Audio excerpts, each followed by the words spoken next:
कक्षा 12 के छात्र ध्यान देंगे। पीयूष प्रवाह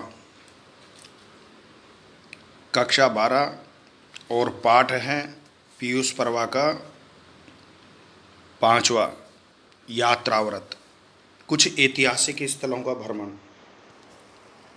सेठ गोविंदास इसके लेखक हैं। तो देखिए आप, सेठ गोविंदास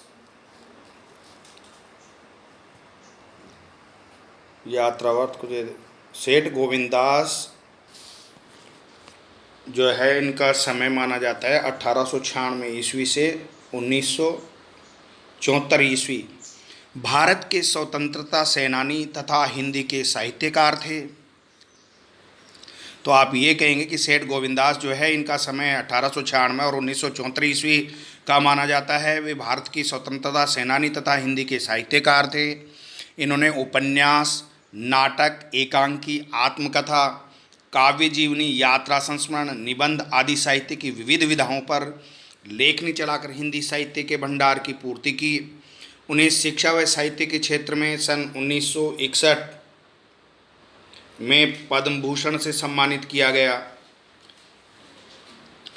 वे हिंदी साहित्य के सम्मेलन के सेनापति भी रहे। उन्होंने राजभाषा के रूप में हिंदी का प्रबल समर्थन किया। वे भारतीय संस्कृति के अनन्य साधक, कला मर्मज्ञ, आदर्श राजनीतिक, प्रसिद्ध नाट्यकार एवं एकांकीकार थे। उनकी प्रसिद्ध रचनाएं इस प्रकार हैं: नाटक प्रकाश, कर्तव्य, नवरस।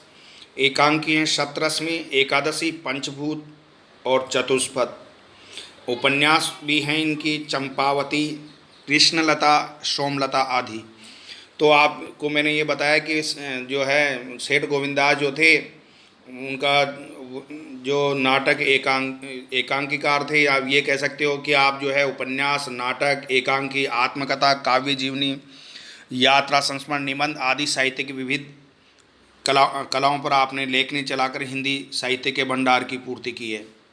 आपको जो है शिक्षा व साहित्य के क्षेत्र में 1961 यानी 1961 में पद्म भूषण से सुशोभित किया गया। और आप जो है हिंदी साहित्य सम्मेलन के सभापति भी रहे हैं। आपने राजभाषा के रूप में हिंदी का प्रबल समर्थन किया। आपकी प्रमुख रचनाएं इस प्रकार हैं, जैसे नाटक, एकांकी, उपन्यास। इनके नाम आप बता देंगे। पाठ का परिचय देखिए आप। पाठ का परिचय। प्रस्तुत यात्राव्रत में चित्तौड़गढ़ की वीरभूमि, मोक्ष प्रदायिनी अवंतिका यानी उज्जैन नगरी के साथ अजंता, एलोरा व एलिफेंटा गुफाओं की यात्रा का वर्णन है।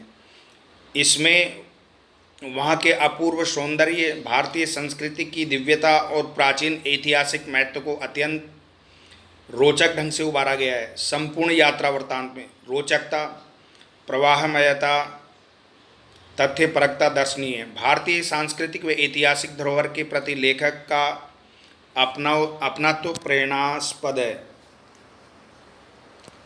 तो आप ये कह सकते हैं कि इस यात्रावर्त में चित्तौड़गढ़ की वीरभूमि को मोक्ष प्रदायिनी अवंतिका उज्जैन नगरी के साथ अजंता, एलोरा, एलिफेंटा गुफाओं का भी रोचक वर्णन किया गया है। इसमें वहाँ के अभूतपूर्व सौंदर्य अर्थात सुंदरता का तथा भारतीय संस्कृति की दिव्यता और प्राचीन ऐतिहासिक महत्व को अत्यंत ही रोचक ढंग से लेखक ने प्रस्तुत किया है। संपूर्ण यात्रा वृत्तांत में रोचकता, प्रवाहमयता व तथ्यपरकता दर्शनीय है। भारतीय सांस्कृतिक व ऐतिहासिक धरोहर के प्रति लेखक का अपनात्व प्रेरणास्पद है। देखो, चित्तौड़गढ़ स्टेशन के समीप हम एक छोटी सी धर्मशाला में ठहरे और भोजन इत्यादि से निवृत्त हो कोई 1 बजे दिन की ही तांगों पर गढ़ की ओर रवाना हुए। उस समय वहाँ मोटरें इत्यादि नहीं चलती थी। चित्तौड़गढ़ को जाते जाते मेरा हृदय भावनाओं के उद्वेग से उल्लासित हो उठा। कर्नल टोड का राजस्थान इतिहास मैंने हाल ही में पढ़ा था। कर्नल टोड थे जिन्होंने राजस्थान का इतिहास लिखा था, और पढ़े थे हिंदी में 2 उपन्यास। एक का नाम था राजपूत जीवन संध्या, जिसमें हल्दी घाटी के रोमांचकारी रण यानी युद्ध का वर्णन था, और दूसरा वीर जयमल। ये महाराणा सांगा और महाराणा प्रताप, वीर जयमल और उन्हीं के सदृश अगणित सरदारों तथा सैनिकों ने केवल जीतते हुए ही नहीं पर हारते हुए संग्रामों को भी ऐसी बहादुरी से लड़ा था जैसे संग्राम संसार के किसी देश में कभी लड़े क्या सुने तक नहीं गए। केसरिया बाना पहन पहन कर यही वीरों ने आत्मसम्मान की रक्षा के लिए प्राणों को तुच्छ मान कर हंसते हंसते अपना बलिदान देकर वीर के साथ ही हुतात्मा पद को प्राप्त किया था, अर्थात वीर गति को प्राप्त हो गए। साध्वी वीर माताओं, वीर भगिनियों, वीर पत्नियों, वीर पुत्रियों की संख्या 2, 4, 10, 100, 200, 400 न होकर हजारों थी, हजारों। यही भामाशा के सदृश त्यागी वैश्य भी हुए थे जो मेवाड़ के महावीर थे। साथ ही महान हुतात्माओं सूर्यवंशी सिसोदिया क्षत्रिय नर नारियों ने जहाँ संसार के इतिहास की अभूतपूर्व तथा अद्वितीय शौर्य और जौहर की अमर गाथाएँ गढ़ी थी, वहीं आज हम जा रहे थे।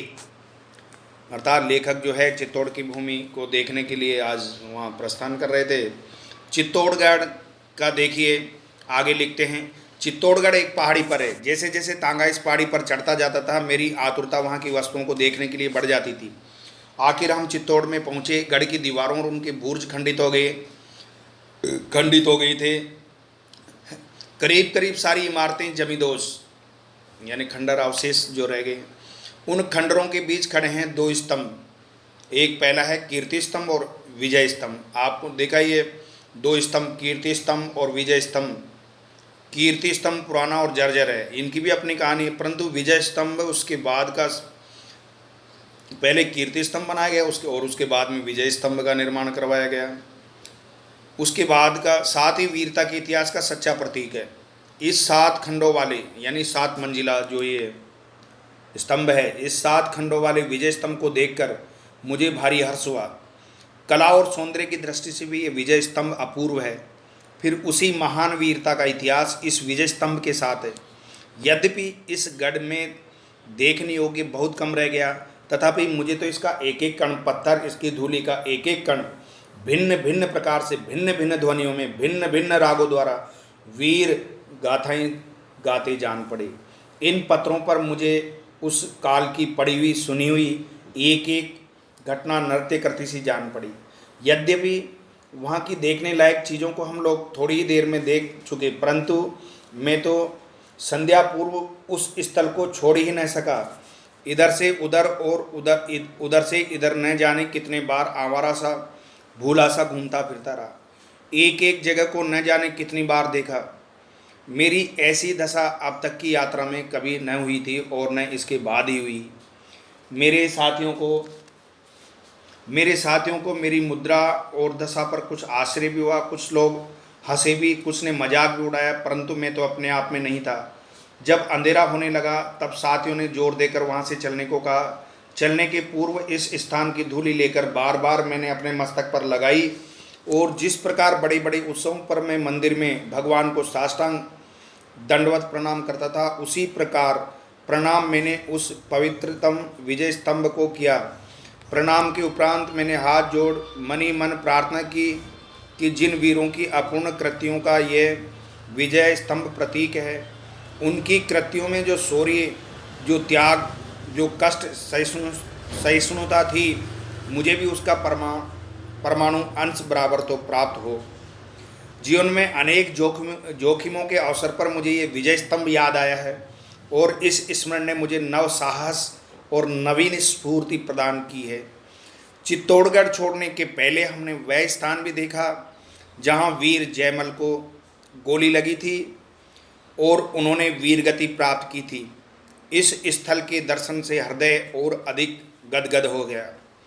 रात्रि को रवाना होने के पहले हमारा भोजन स्टेशन के निकट बना था, मतलब जहाँ रेलवे स्टेशन के आसपास कहीं रिसोर्ट्स में ठहरा था, कुछ वृक्षों की झुरमुट में, और ये था मेरा प्रिय भोजन, दाल बाटी चूरमा। पर लाख प्रयत्न करने पर भी आज ये कोरे मेरे गले न उतरते थे, मतलब नहीं, खाने की इच्छा नहीं हो रही थी।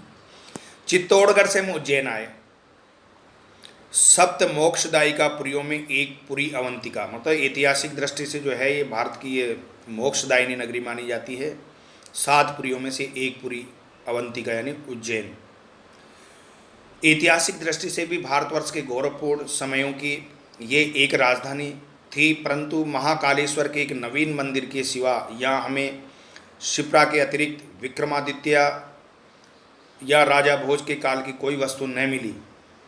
हमारी इस यात्रा का उद्देश्य तीर्थाटन न होकर ऐतिहासिक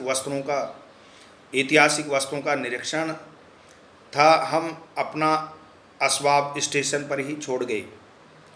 अतः शिप्रा के जल का आचमन और महाकालेश्वर के दर्शन कर हमने कुछ घंटों के मतलब अपना सामान जो है रेलवे स्टेशन जो रिसोर्ट था जहाँ ठहरे थे लेखक वहीं छोड़ गए, और फिर जो है शिप्रा नदी है वहाँ पर शिप्रा नदी के दर्शन करके और वहाँ माले जो उज्जैन के अंदर महाकालेश्वर जो मंदिर है उसके दर्शन करने के लिए जो है जलगांव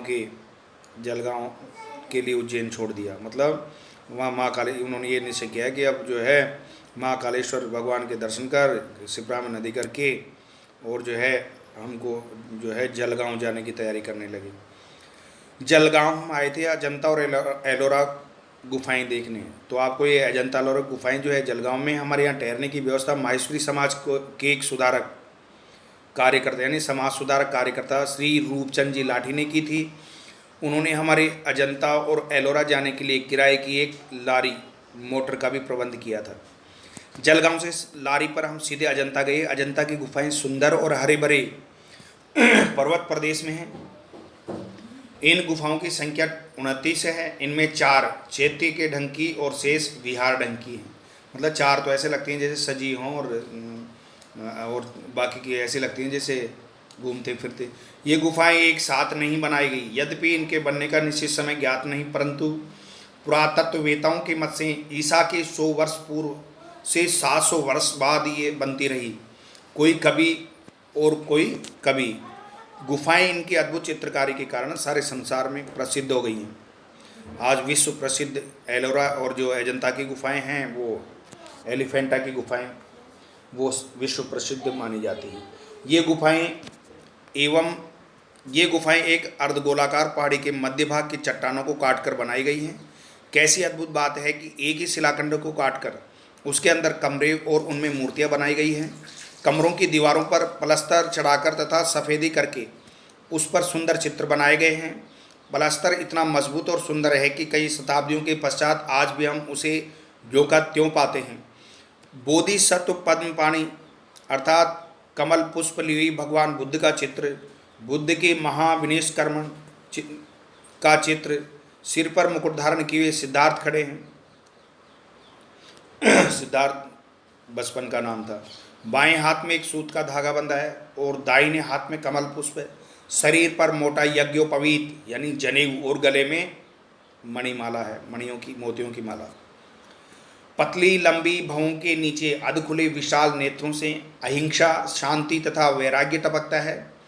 उनकी मुखाकृति गंभीर और देवी ज्योति से आलोकित है।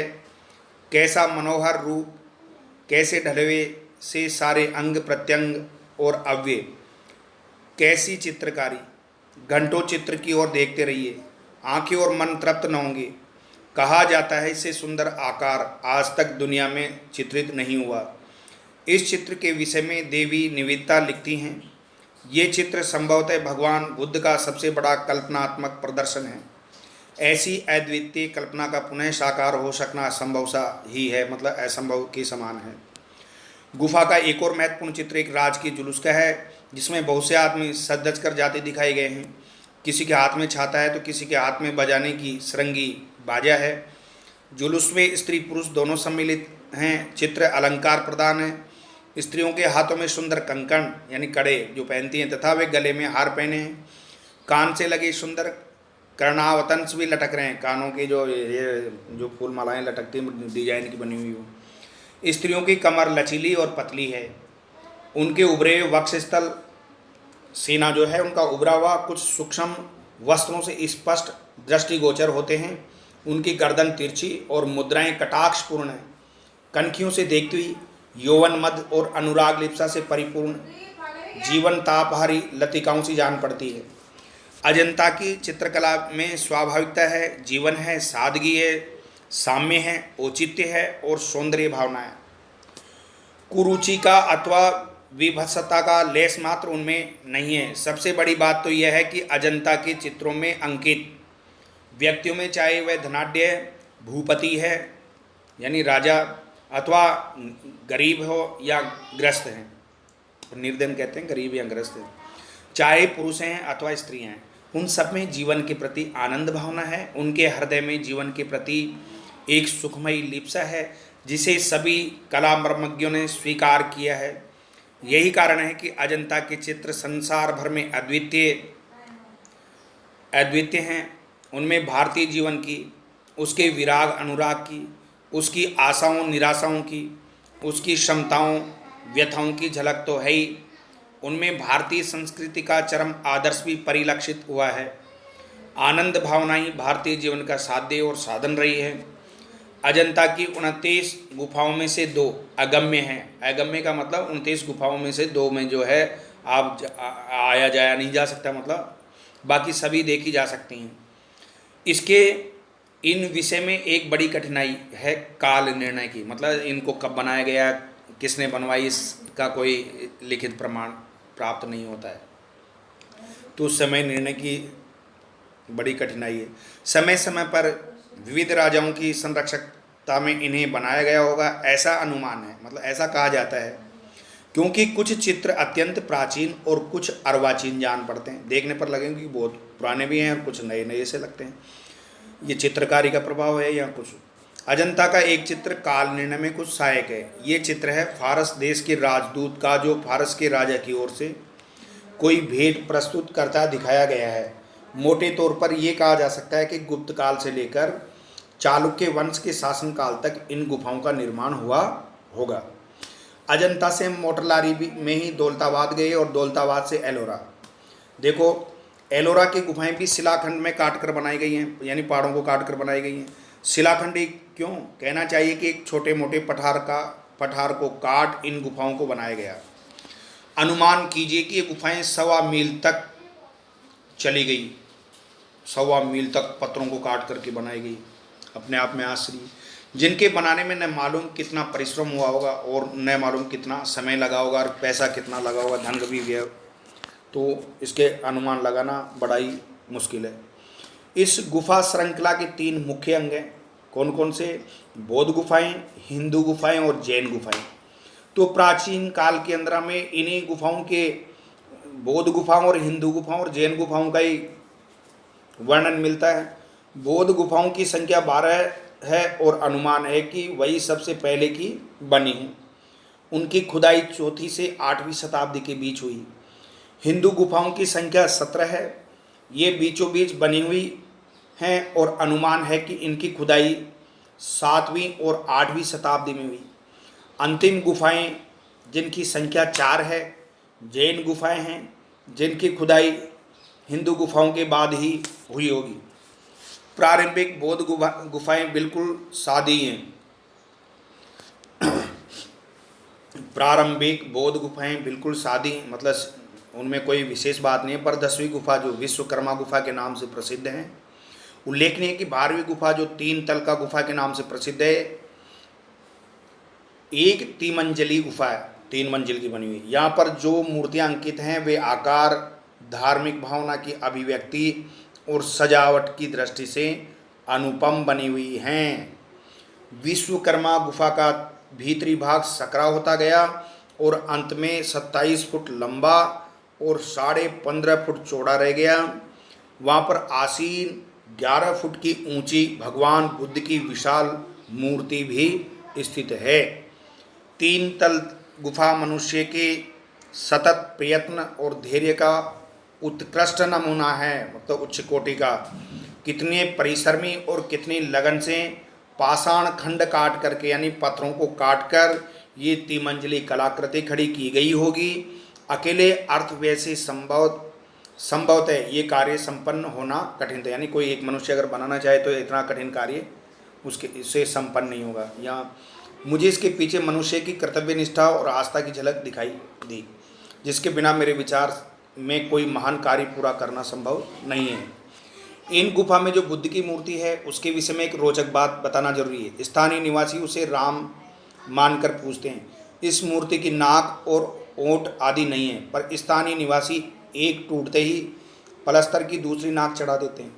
भक्ति का मुझे ये अनोखा रूप जान पड़ा और बुद्धिजीवी भले ही तर्क की शरण लें, किंतु मुझे वे स्वल्प बुद्धि यानी कम बुद्धि वाले किंतु श्रद्धालु स्थानीय जन ही भगवान के अधिक निकट जान पड़े, जो किसी भी रूप में सर्वशक्तिमान को ही पूजते हैं, अर्थात वो ईश्वर भगवान की उपासना करते हैं।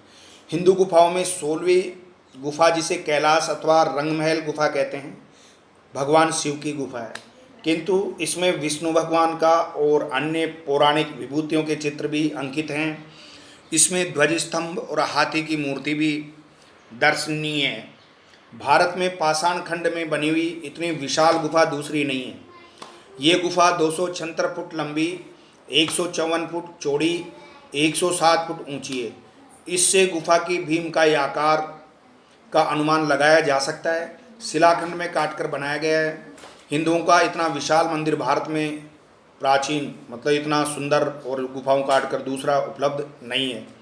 21वीं गुफा जो रामेश्वर गुफा कहलाती है, 29वीं गुफा जो सीता माता की गुफा कहलाती है, कला और पच्चीकारी की दृष्टि से महत्वपूर्ण एवं उल्लेखनीय है।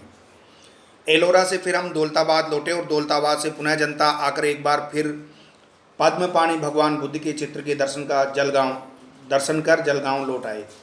जलगांव में हमें एक दिन और ठहरना पड़ा, क्योंकि श्री रूपचंद जी लाठी ने हमारे सम्मान में एक पार्टी रखी थी। जलगांव से हम बम्बई पहुँचे। हमारा उद्देश्य बम्बई देखना नहीं था।